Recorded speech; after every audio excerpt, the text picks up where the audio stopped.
पिंपळनेरमध्ये आज जगद्गुरू नरेंद्राचार्यजी महाराज पादुका दर्शन सोहळ्याचा भव्य सोहळा।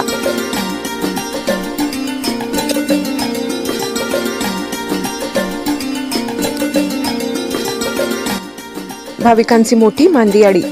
पिंपळनेर नगरीमध्ये आज दिनांक 18 रोजी जगद्गुरू रामानंदाचार्य नरेंद्राचार्यजी महाराज यांच्या पादुका दर्शन सोहळ्याचे अतिशय भव्य आणि दिव्य आयोजन करण्यात आले।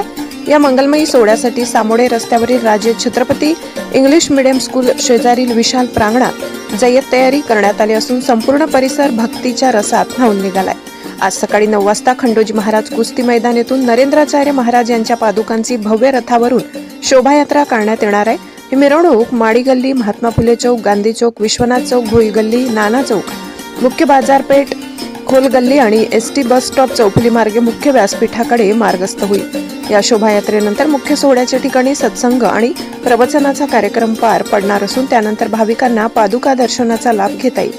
आयोजन समितीच्या वतीने या ठिकाणी भाविकांच्या सुविधेसाठी भव्य सभा मंडप, स्वतंत्र भोजन व्यवस्था, नामदान व्यवस्था आणि सामाजिक बांधिलकी म्हणून स्वतंत्र रक्तदान कक्ष असे विविध उपक्रम राबविले जात आहेत। दर्शन सोहळ्यानंतर सर्व भाविकांसाठी भंडारा महाप्रसादाचे आयोजन करण्यात आले। या अभूतपूर्व भक्ती सोहळ्याच्या सर्व भाविकांनी मोठ्या संख्येने उपस्थित राहून लाभ घ्यावा असे आवाहन आयोजन समितीने केले आहे। ब्युरो रिपोर्ट, पिंपळनेर सहसंपादक अनिल बोराडे।